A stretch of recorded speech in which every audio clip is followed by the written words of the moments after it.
buenos días a todos, mi nombre es Javier Jerez y como ya sabéis soy graduado en comunicación audiovisual y bienvenidos a Lo escuché en un podcast.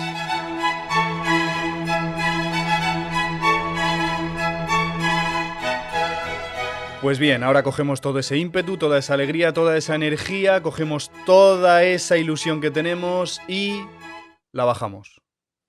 La bajamos mucho.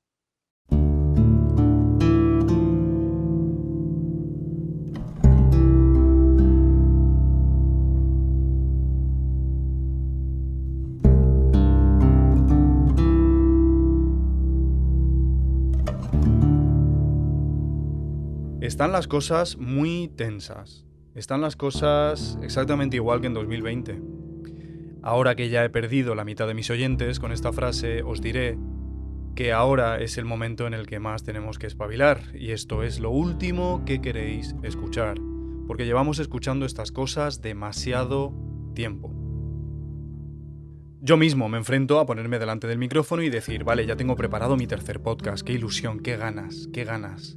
Y resulta que os iba a hablar de bandas sonoras de películas, que es precisamente lo que sería más conveniente para mí para cuidar a mis oyentes. Pero resulta que me he enfrentado a un pequeño dilema. El dilema es que estoy tumbado en una cama leyendo un libro que se llama Guerra Mundial Z, del escritor Max Brooks. Dado que decidí que en cada podcast al final os iba a recomendar un libro de aquel tema del que yo estuviera hablando, me he dado cuenta de que quería recomendaros a todos este libro. Pero resulta que para recomendaros el libro tendría que hablar de zombies.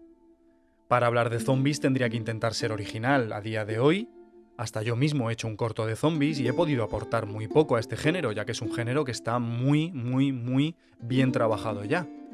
Con las películas, con la literatura y con los cómics, poco se puede ya contar del género zombie, y entonces pensé, pues ya lo tengo. Ya sé de qué voy a hablar a mis oyentes en mi tercer podcast. Resulta que directamente os voy a recomendar un libro.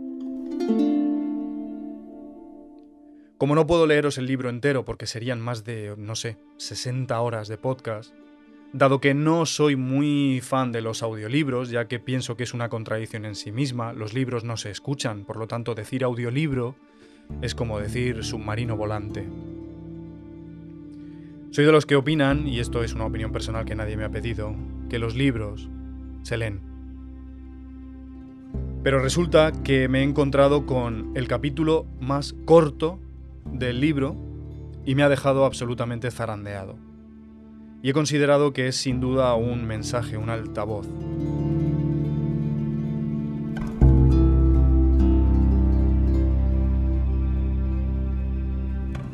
Por si no lo saben, Max Brooks, el escritor del libro Guerra Mundial Z, es también el autor de un libro muy famoso que se llama Manual del Superviviente Zombie, que por desgracia para mí no lo he leído.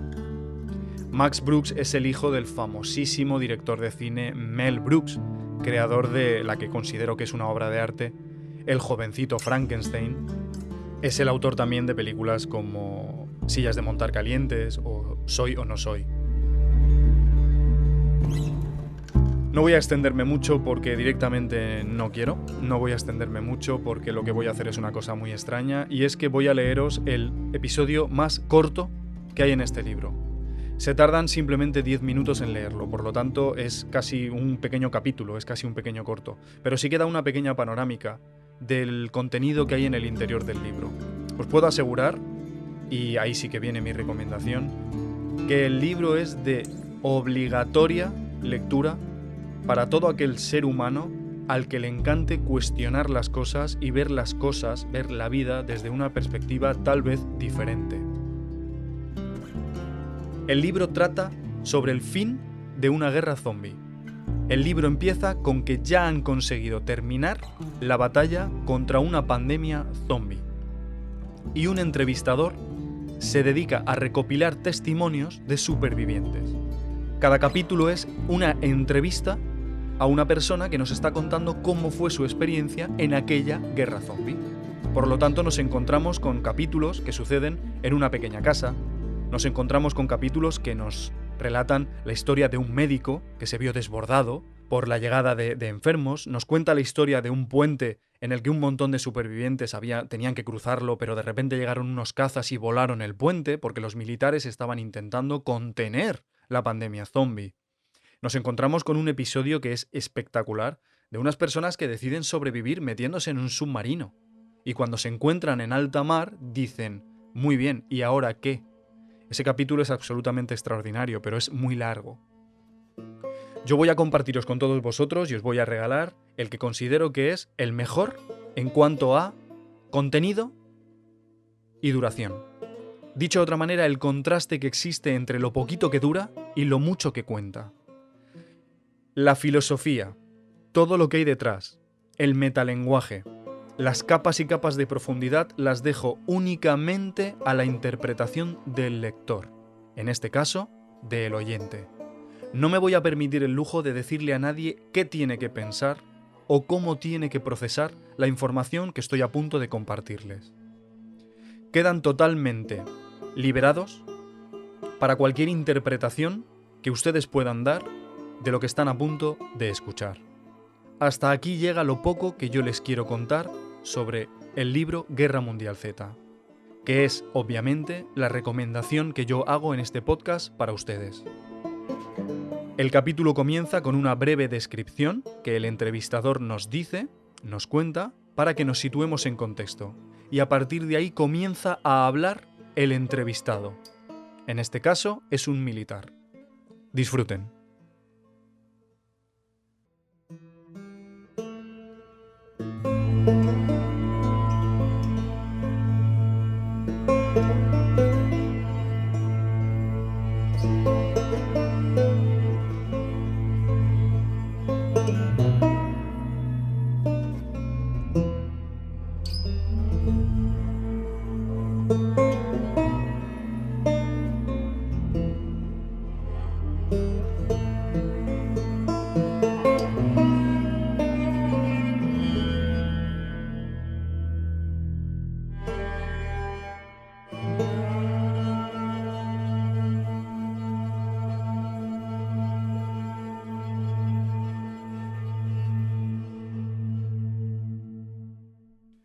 A bordo del Mauro Altieri, a 1000 metros de altura, sobre Valajärvi, Finlandia. Me encuentro junto al general D'Ambrosia en el CCI, el Centro de Información de Combate. La respuesta europea al descomunal dirigible D-29 de mando y control estadounidense. La tripulación trabaja en silencio entre sus relucientes monitores. De vez en cuando uno de ellos habla por unos cascos para dar una rápida contestación susurrada en francés, alemán, español o italiano. El general está agachado sobre la pantalla cartográfica, observando así toda la operación desde un punto de vista prácticamente omnisciente. Atacar. La primera vez que escuché esa palabra, mi reacción instintiva fue «Oh, mierda». ¿Eso le sorprende? El entrevistador dice, antes de que yo pueda responder, él responde. Seguro que sí. Probablemente espera que los mandamases del ejército se estuvieran muriendo de ganas por entrar en combate a saco, en plan, vosotros sujetadlos bien, mientras nosotros les damos de hostias, o alguna gilipollez parecida. El entrevistado niega con la cabeza. No sé a quién se le ocurrió este estereotipo de que un general es como un entrenador de fútbol americano de instituto medio lerdo, agresivo y ambicioso. A lo mejor ha sido cosa de Hollywood o de la prensa civil. O tal vez culpa nuestra por permitir que payasos sosos y egocéntricos como MacArthur Hasley y Curtis E. LeMay y gente parecida definieran nuestra imagen ante el resto del país. La cuestión es que esa es la imagen que transmitimos los uniformados y no puede estar más lejos de la realidad. El hecho de que nuestras fuerzas armadas pasaran a la ofensiva me tenía acojonado, sobre todo porque no sería mi culo el que estaría en juego. Únicamente estaría enviando a otros a morir. A enfrentarse precisamente contra eso. El entrevistador nos dice que el entrevistado se vuelve hacia otra pantalla situada en la pared del fondo y hace un gesto de asentimiento a un subordinado. La imagen se desvanece y da paso a un mapa de la parte continental de Estados Unidos en tiempos de esta guerra. El entrevistado sigue. Contra 200 millones de zombies. ¿Quién es siquiera capaz de concebir esa clase de cifras? Y mucho menos de combatir algo así. Al menos esta vez sabíamos contra qué combatíamos, pero aún sumando toda nuestra experiencia con ellos y todos los datos que habíamos recopilado sobre su origen, su filosofía, sus puntos fuertes, sus flaquezas, sus motivaciones y su mentalidad, las perspectivas de conseguir la victoria seguían siendo muy pesimistas. El libro de la guerra ese que hemos estado escribiendo desde que un simio le dio un tortazo a otro era completamente inútil en esta situación. Teníamos que escribir uno nuevo desde cero. Todos los ejércitos, ya sean uno mecanizado o una guerrilla que se haya echado al monte, tiene que satisfacer 3 necesidades básicas que lo limitaban: efectivos, comida y liderazgo. Efectivos, ya que si no, no tienes un ejército. Comida, pues en cuanto tienes un ejército hay que abastecerlo. Liderazgo, puesto que da igual lo descentralizada que esté una fuerza de combate, siempre tiene que haber alguien con la autoridad suficiente como para poder decir: seguidme. Efectivos, comida y liderazgo, ninguno de estos límites podía aplicarse a los muertos vivientes. ¿Has leído Sin novedad en el frente, esa novela de Remarque, que retrata vívidamente una Alemania que se vacía? Lo cual quiere decir que hacia el final de la guerra se estaba quedando sin soldados, ni más ni menos. Puedes falsear las cifras, puedes enviar al frente a ancianos y niños, pero al final vas a tocar techo. Al menos que cada vez que mates a un enemigo, éste recobre vida y se sume a tu bando. Así es como funcionaban los Zetas, es decir, los zombies. Sus tropas aumentaban cuando las nuestras menguaban. Y eso únicamente funciona en un sentido. Si un humano se infecta, se convierte en zombie. Si se mata a un zombie, se convierte en un cadáver. Nosotros solo podíamos debilitarnos, mientras que ellos, en realidad, podían hacerse más fuertes. Todos los ejércitos humanos necesitan ser abastecidos. Este no. No precisa ni comida, ni municiones, ni combustible, ni siquiera agua que beber, ni aire que respirar. No había líneas de suministros que cortar, ni almacenes que destruir. No los podías rodear y esperar a que murieran de hambre o a que cayeran como fruta madura. Si encierras a un centenar de ellos en una habitación y los sacas de ahí 3 años después, seguirán siendo igual de letales. Resulta irónico que la única manera de matar a un zombi sea destruyendo su cerebro, porque como grupo carecen de una mente colectiva, propiamente dicha. Ahí no hay liderazgo, ni cadena de mando, ni comunicación, ni cooperación a ningún nivel. No hay ningún presidente que asesinar, ni ningún búnker que hiciera las veces de cuartel general al que eliminar con precisión quirúrgica. Cada zombi es una unidad aislada, un autómata sin mente, y esta última ventaja es realmente el meollo de la cuestión de todo este conflicto. ¿Alguna vez ha oído la expresión guerra total? ¿Verdad? Es bastante común a lo largo de la historia humana. En cada generación, más o menos, siempre hay algún bocazas al que le gusta alardear de que su gente ha declarado la guerra total a algún enemigo, lo que significa que todo hombre, mujer y niño de su nación debe dedicar cada segundo de su vida a conseguir la victoria. Eso es una gilipollez por 2 razones muy básicas. En primer lugar, ningún país o grupo jamás está centrado en la guerra al 100%. Físicamente es algo imposible. Puedes tener a un alto porcentaje de la población invirtiendo mucho esfuerzo en ella durante mucho tiempo, pero ¿a todo el mundo todo el rato? ¿Qué pasa con los que fingen estar enfermos para no ser reclutados, o con los objetores de conciencia? ¿Qué pasa con los que están enfermos de verdad, con los heridos, o con los que son muy viejos o muy jóvenes? ¿Qué pasa cuando estás durmiendo, comiendo, dándote una ducha o cagando? ¿Acaso esa cagada facilitará la victoria? Esa es la primera razón por la que la guerra total es algo imposible para los seres humanos. La segunda es que todas las naciones tienen sus límites. Pueden haber individuos dentro de ese grupo que estén dispuestos a sacrificar sus vidas. Puede que incluso sean un porcentaje relativamente alto de la población. Pero la población en general llegará al final a un punto en el que emocional y psicológicamente ya no pueda más.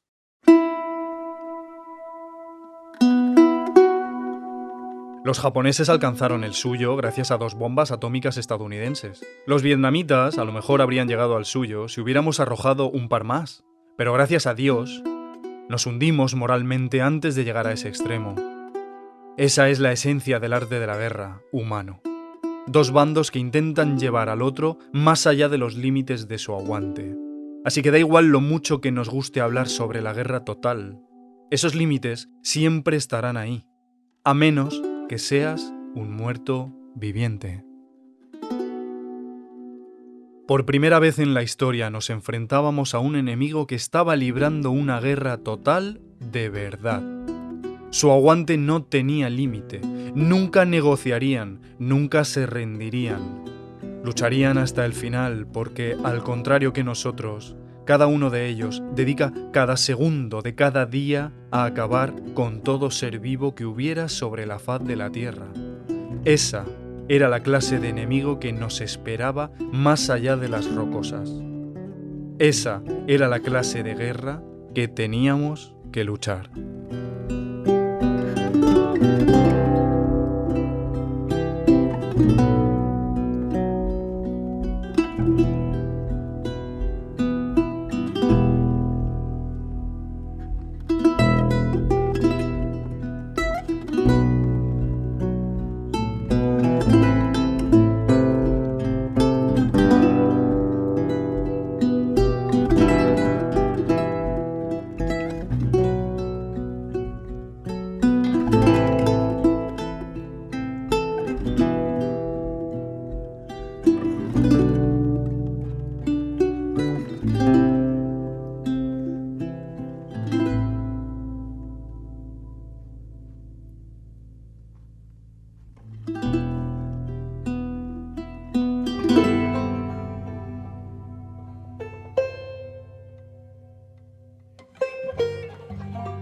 Como ya he dicho, cualquier posible interpretación a este capítulo la dejo absolutamente a la independencia y a la autosuficiencia del oyente.